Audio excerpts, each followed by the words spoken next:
Bernard Laporte, ancien secrétaire d'État au sport et actuel président de la Fédération française de rugby, est actuellement en Guyane. L'occasion pour lui de signer un partenariat avec le rectorat pour la mise en place d'un centre d'entraînement dans l'Ouest. Les universités ont rouvert leurs portes ce week-end et les cavaliers touloulous les plus assidus étaient au rendez-vous. Quelle était l'ambiance de rentrée au soleil levant? Nous avons dépêché nos recrues sur place pour l'occasion. Quel futur pour le volleyball en Guyane? Comment améliorer l'expérience des sportifs? C'est à ces questions que se sont efforcés de répondre les premières assises sur le volley organisées sur notre territoire. Mesdames et messieurs, bonsoir, merci de votre fidélité. Cette page d'information vous est proposée en direct sur Facebook. La Guyane compte 800 licenciés en rugby, un chiffre que l'IFAS souhaite voir doubler. C'est dans ce but qu'une convention sur la mise en place d'un centre d'entraînement labellisé dans l'Ouest a été signée ce matin au rectorat en présence de Bernard Laporte. Il s'exprime au micro de Pierre Tréfoux. Aujourd'hui, c'est réellement une politique mise en place avec le recrutement de 260 personnes qui seront ce qu'on appelle des cadres techniques de club, qui auront pour mission d'aller former les éducateurs dans les clubs existants et aussi d'aller dans le milieu scolaire, collège, lycée, universitaire, pour promouvoir le rugby, initier et attirer ces jeunes joueuses ou joueurs vers nos clubs, voire organiser des compétitions à l'intérieur des établissements scolaires. Voilà, on a besoin de cette notoriété, de remontrer qu'est-ce que c'est le rugby. On a des valeurs et des vertus considérables dans notre sport. Donc il y a le côté social qui est important, c'est attirer les jeunes, et ici il y en a beaucoup, vers ce sport. Et puis après, former les meilleurs pour aller au haut niveau. Nous allons créer 2 postes ici, 2 cadres techniques de club, un dans l'ouest, un dans l'est, et qui auront ces missions-là que je viens d'évoquer, le milieu scolaire et la formation des éducateurs pour développer. Puis il y a un tel potentiel, 10 000 naissances par an, c'est considérable. Donc c'est vrai que, voilà, amenons un maximum de jeunes vers le rugby, vers le sport. Mais déjà, c'est une bonne chose de leur faire pratiquer du sport, qui plus est le rugby parce qu'on en est passionné. Et deuxièmement, il y a un réel potentiel pour le haut niveau, j'en suis convaincu. En mai dernier, le monument des chaînes brisées était incendié à Cayenne. 8 mois plus tard, c'est un ouvrage totalement restauré qui fait son grand retour boulevard Mandela. Comment s'est déroulée la réfection? Les réponses d'Éric Théolade au micro de Gaël Oassim. Alors ces chaînes brisées étaient parties parce qu'elles avaient subi un vandalisme. Donc il y avait eu un début d'incendie. Donc l'œuvre était abîmée, donc nous avons souhaité la réhabiliter. Donc pour la réhabiliter, nous avons fait appel à son concepteur. Son concepteur n'étant pas en Guyane, donc l'œuvre a dû repartir, être réhabilitée avant qu'elle soit ramenée ici et remontée sur son socle. Elles sont en composite, un petit peu ce que vous avez sur les bateaux. Donc c'est pareil, cette réparation a été faite aussi avec de la laine de verre, comme vous réparez un bateau. Donc il a l'aspect effectivement du bronze, mais ce n'est pas du bronze. Nous sommes à un endroit où nous avons connu l'esclavage et les chaînes brisées, ça démontre bien la fin de l'esclavage. Et ici, c'est une zone, un secteur où nous voulons la commémoration. Donc c'est une première pierre à l'édifice, cette statue, cette œuvre.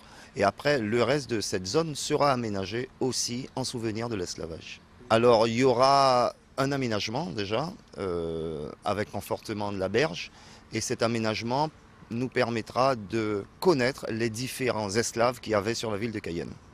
Comme un listing ou bien... Comme un listing avec des noms qui seront gravés. Alors tout n'est pas encore totalement défini, mais effectivement le nom des 2000 à 3000 esclaves qui étaient sur la ville de Cayenne seront répertoriés et visibles par les administrés.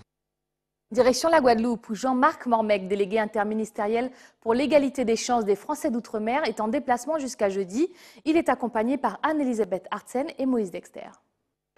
Transmettre aux jeunes la culture de l'entreprise, c'est l'objectif de ce partenariat entre l'Académie Guadeloupe et 100 000 entrepreneurs, sous l'égide du délégué ministériel Jean-Marc Mormec. Pour pouvoir développer, il faut évidemment signer cette convention, puisqu'il est prévu qu'on ait davantage d'interventions d'entrepreneurs dans les établissements, que ce soit dans les collèges, dans les lycées, que nos personnels enseignants aient accès aussi à ces entrepreneurs pour pouvoir échanger avec eux sur des adaptations liées à la formation de nos jeunes, c'est quelque chose de très important. Et puis sensibiliser nos jeunes à cet esprit d'entreprendre le plus tôt possible, c'est quelque chose de très important, notamment dans les quartiers difficiles. Nous avons démarré avec le délégué interministériel à l'égalité des chances des Français d'outre-mer. C'était il y a un an. Une opération appelée Semaine de l'entrepreneuriat dans les quartiers, partant d'un double constat qu'il fallait absolument mettre en place une action un peu coup de poing auprès des jeunes des quartiers prioritaires pour leur permettre de rencontrer des professionnels, pour les aider dans leur choix d'orientation, pour les aider dans leur vie future et leur donner des messages positifs. C'est de pouvoir ouvrir aussi la porte, donner ses chances à des jeunes et leur dire que voilà, il y a des dispositifs qui existent. Maintenant, ils vont être insérés dedans, ils vont faire partie de ça et qu'on pense à eux. Déjà, ma première implication, elle est faite là, elle est revenir. C'est comme je l'ai dit, c'est de remettre les compteurs en place. C'est-à-dire tout ce qui se passe en métropole, c'est de pouvoir leur amener ici en disant que eux aussi, les Outre-mer ont droit. J'ai dit avec l'ambassadeur américaine que ces jeunes partiront à Washington et partiront aux États-Unis pour pouvoir faire des échanges. Je pense que c'est important justement de les inclure et puis ramener d'autres choses et puis faire penser à eux et puis se battre pour eux. Je le dis et je parle des Outre-mer en général.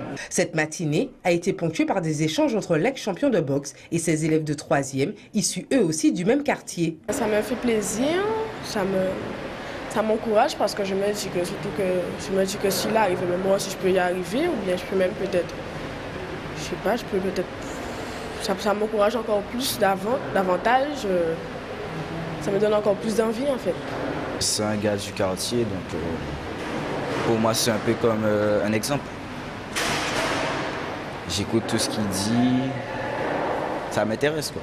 Depuis environ un an, une centaine d'entrepreneurs a déjà pris part à cette semaine de l'entrepreneuriat en allant à l'encontre de ces jeunes dans leur quartier pour continuer à les sensibiliser et ainsi éveiller leur esprit d'entreprendre tout en réfléchissant à leur orientation professionnelle.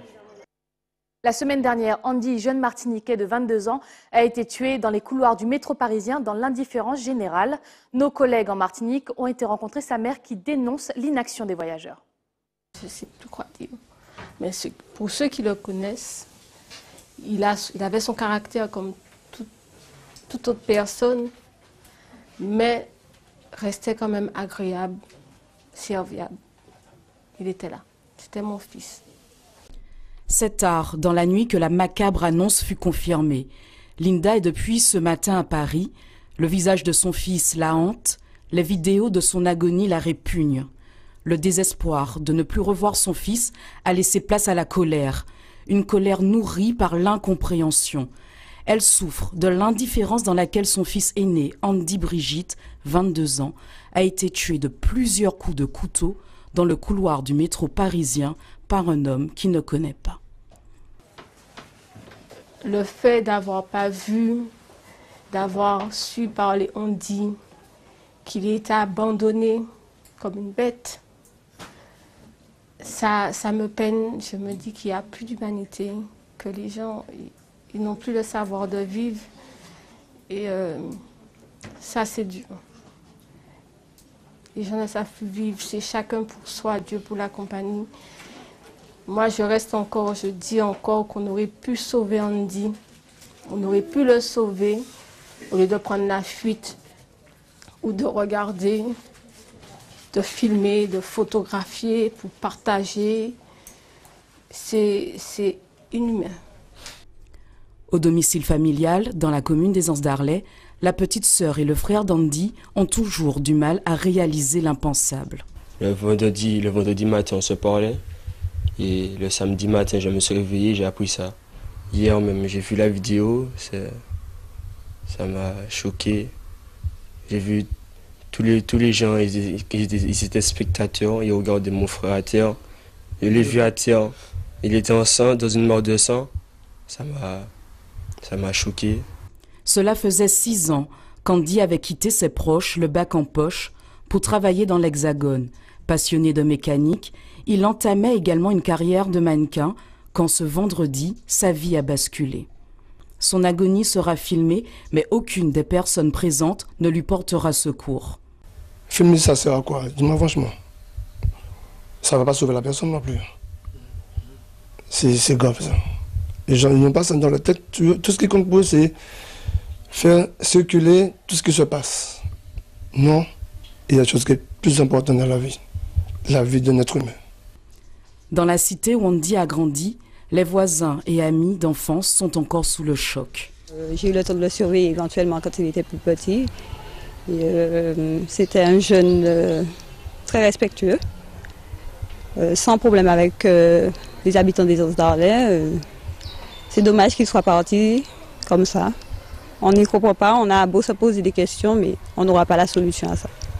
Une famille meurtrie et une commune qui s'interroge sur la passivité observée au moment du drame.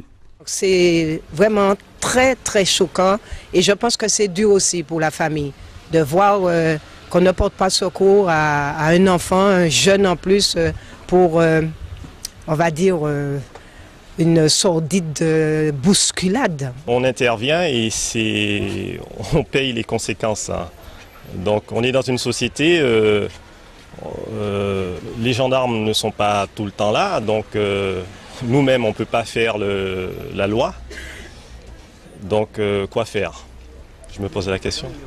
C'est auprès des siens aux Anses d'Arlet que les obsèques du jeune Andy auront lieu à une date pas encore définie. La famille attend la remise du corps après l'autopsie réalisée à Paris. Restez avec nous à venir dans votre journal. Le roi Vaval a fait son grand retour samedi à Roura. Nous avons été à la rencontre de celui qui a officiellement ouvert les festivités carnavalesques. Et puis, place au sport avec un séminaire organisé autour du volleyball à Sinnamary, nouvelle ville active et sportive. La sensibilisation continue pour le collectif Hors de Question qui a organisé un meeting d'information ce week-end. Soutenu par des artistes et par l'association Trop Violence, les adversaires du projet minier de la Montagne d'Or ont donné de la voix et Stéphane Govindin y a prêté l'oreille. Non à la mégamine industrielle, le message est clair. Le collectif Hors de Question, qui compte une quarantaine d'associations, ne veut pas de ce projet sur le territoire guyanais. Ils entendent informer la population sur les dangers d'un tel projet. Je pense qu'il est important d'organiser ces genres de rencontres pour informer les gens de la stratégie environnementale qui se prépare à l'horizon. Cette zone se présente pas très loin des populations Saint-Laurent-du-Maroni. Et je pense que tout le côté environnemental, la biodiversité, tout le biotope va être complètement détruit. Dans les rangs de Hors de Question, on peut compter des personnalités telles que Olivier Goudet, Richard Joigny et Claire Albanesi, qui s'opposent farouchement à cette mégamine industrielle.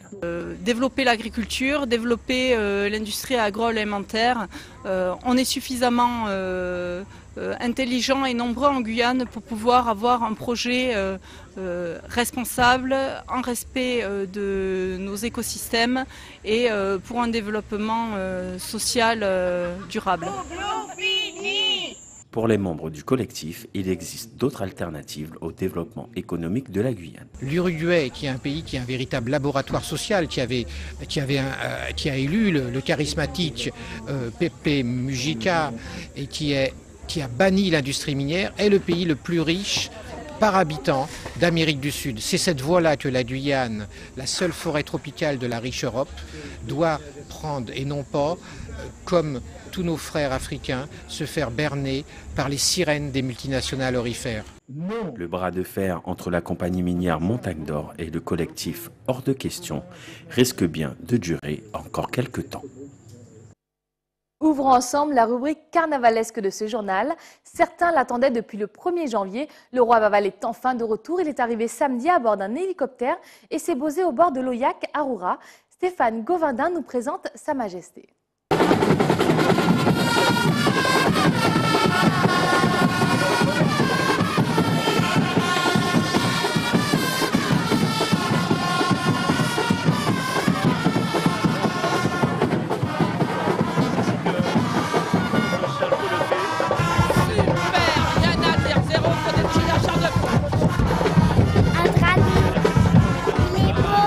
C'est une première pour la commune de Roura d'accueillir le roi Vaval et on se devait pour ce roi, Sa Majesté, de l'accueillir dans de bonnes conditions. Et vous avez vu, ce dragon est arrivé par les airs en hélicoptère, une foule immense. Donc voilà, Roura est secoué aujourd'hui par la foudre du carnaval. C'est lui qui va ouvrir les portes du carnaval, les portes de Nana, les portes de Paulina, les portes de partout. Et puis le carnaval de rue, c'est lui qui a la clé. Aujourd'hui, il est à Roura. Et puis on la transmettra l'année prochaine. C'est un peu le concept, je crois, qui va être transmis aujourd'hui. Donc écoutez, c'est une fierté pour moi, pour nous à Roura, les Rouranais, que de l'accueillir, vraiment on est fiers. Qui dit retour du Roi Vaval dit aussi rentrée universitaire. Nana et Paulina ont repris les cours de pique et juke et des cavaliers et danseurs de tout niveau se sont pressés pour reprendre le chemin des classes. Mais même si la rentrée était un peu timide, nous avons pu compter sur la présence des élèves Tréfou et Oasim. Le coup d'envoi est donné pour la saison 2018 du carnaval guyanais. Samedi soir, le Roi Vaval et le prince d'Armire ont escorté la mère de Cayenne jusqu'au dancing de Nana. Chaque année, l'Union fait le choix d'une commune pour l'arrivée du Roi Vaval. Mais étant donné que Cayenne dispose d'un dancing, donc forcément le Roi Vaval doit être accueilli par Madame le maire et par Monsieur le tenancier du dancing pour justement lancer les festivités. Et à partir de là, le carnaval est ouvert, puisque demain matin, il y aura un vidé à 6 h et demain après-midi. Donc je l'accueillerai, lui, par contre, sur la place des Palmistes, de façon à lui remettre la clé de la ville, puisqu'il aura la clé de la ville pendant un mois. Avec un carnaval limité à 4 semaines cette année, la pluie s'est invitée pour son ouverture. Pas de quoi refroidir les participants. Ce soir, bon, c'est un début qui sera assez timide, mais nous attendons au moins 400 à 500 personnes. Et puis, bon, ça va monter crescendo. Vous savez comment le carnaval est très court et je sais que quand c'est court, c'est intense et nous aurons, on va monter. Tant que les gens viendront, on aura, voilà. Logiquement, quand le carnaval est court, on a l'habitude d'avoir une assurance. Mais conjoncture de pluie, début de carnaval, moi je ne prévois pas, mais par rapport à nos états de vente, nous aurons du monde ce soir. Ce sera une belle soirée. Comme à son habitude, une allée piétonne a été mise en place, ainsi que le village de Nana et ses stands de restauration pour accueillir danseurs et touloulous. Alors moi je suis touloulou toute rose, rose et argentée. D'accord, je représente un petit peu l'amour. Donc voilà, donc mes cavaliers, je suis là ce soir, n'ayez pas peur quand je viendrai vous inviter. Je vous tendrai la main, venez vers moi.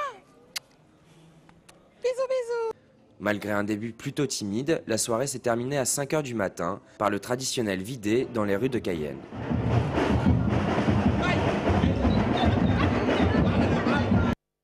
Quelques heures plus tard, la pluie n'a pas empêché les groupes de faire leur grande rentrée eux aussi et ils ont pu compter sur un accompagnement accentué des forces de l'ordre. Police municipale, nationale et gendarmerie ont conjugué leurs efforts pour garantir une parade sereine à laquelle ont assisté Pierre Tréfou et Gaël Oasim.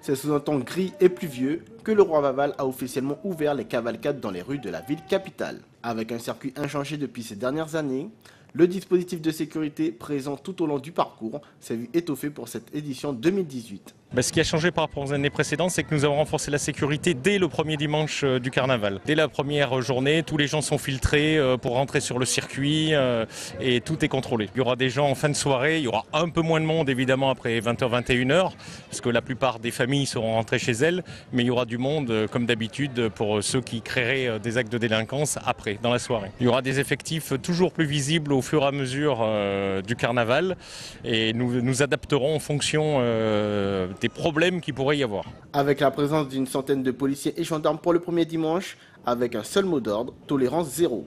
Pour l'organisation, cela amène une certaine sérénité dans ces chaudes ambiances. Il y a beaucoup plus de policiers dans les rues déjà, d'une part, donc ça a été renforcé, il y a les gardes mobiles, et oui on dit tolérance zéro et c'est normal. Ce n'est pas pour contraindre la population, bien au contraire, c'est pour sécuriser la population.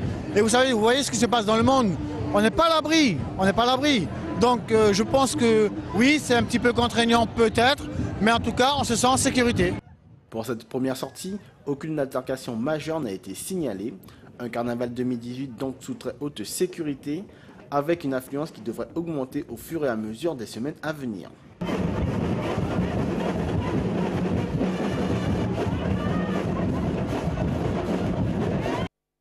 Une page de sport avant de se quitter. Les comités, entraîneurs et joueurs de volley-ball étaient réunis ce week-end à Sinnamary dans le cadre d'un séminaire.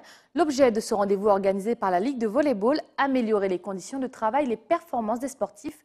Jonathan Lariot y a assisté. Autour d'une table, joueurs, entraîneurs ou simples amateurs du volley-ball, chacun tente de répondre à différentes problématiques. Par exemple, tous les deux on est dans le même club, tous les deux on a le BF5. mais on ne voit pas le volley de la même manière. C'est un partenariat entre les entraîneurs. entraîneurs. Voilà. Entre cadres. Et là, ce qui est intéressant, c'est que ça permet de sensibiliser les gens aussi, qui, si on ne les avait pas sollicités, ils ne se poseraient pas la question. Alors moi, j'ai un thème que j'aime bien, c'est la formation des joueurs et des cadres, que je trouve, pour moi, c'est un des 3 piliers du développement du volley ou du sport en général. De toute façon, pour apprendre, c'est une réflexion qu'on peut avoir dans d'autres sports. Et la formation des joueurs et des cadres, ouais, c'est un des trucs les plus importants. T'as pas de cadre, t'as pas de joueur. T'as pas de joueur, t'as pas de volley. De la pratique jusqu'à l'hygiène du joueur en passant par des thèmes tels que la relation avec le corps arbitral. Ici, il n'est plus question de laisser les autres instances donner son avis. Chacun a son mot à dire. Le volley, on commence à le perdre en Guyane et faire ce genre d'événements, je pense que c'est crucial pour l'évolution du volley. Il faut savoir qu'il y a plusieurs personnes qui se posent les mêmes questions, c'est intéressant. C'est intéressant de discuter et de chercher les solutions pour justement éviter d'avoir ce problème-là. Ce rassemblement est une première pour le monde du volleyball guyanais. Ces assises de la discipline ont pour thème l'amélioration de la pratique sur le territoire, à travers une matinée de travail où chaque groupe tente d'apporter des solutions. À nous, ça va nous servir donc déjà d'avoir une vision plus globale sur l'état actuel, les mentalités et comment on peut les faire évoluer afin que dans une globalité, que le volleyball puisse progresser, à savoir la formation du joueur, la formation du cadre. Parce que est-ce que les joueurs actuels, est-ce qu'ils ont la mentalité pour pouvoir se dire qu'est-ce que je dois faire pour progresser, qu'est-ce que je dois mettre en place. Ce sont toutes ces questions-là qu'on aurait aimé avoir en retour pour justement nous, après Ligue, proposer des choses pour pouvoir tendre vers cet idéal que l'on souhaite tant. Un compte-rendu de ces assises devrait être rédigé puis transmis aux différents acteurs du volleyball en Guyane. Une des mesures commence dès aujourd'hui avec une formation qualifiante d'entraîneur jusqu'à vendredi. C'est la fin de ce journal, mais avant de se quitter, rappel des principaux titres de ce 15 janvier. Bernard Laporte, ancien secrétaire d'État au sport et actuel président de la Fédération française de rugby, était actuellement en Guyane. L'occasion pour lui de signer un partenariat avec le rectorat pour la mise en place d'un centre d'entraînement dans l'Ouest. Les universités ont rouvert leurs portes ce week-end et les cavaliers touloulous les plus assidus étaient au rendez-vous. Quelle était l'ambiance de rentrée au soleil levant? Nous avons dépêché nos recrues sur place pour l'occasion. Quel futur pour le volleyball en Guyane? Comment améliorer l'expérience des sportifs? C'est à ces questions que se sont efforcés de répondre les premières assises sur le volley organisées sur notre territoire. C'est la fin de ce journal. Tout de suite, celui de BFM TV. Quant à moi, j'aurai le plaisir de vous retrouver demain, même heure, même chaîne. Excellente soirée sur ATV Guyane. Wish you an excellent evening.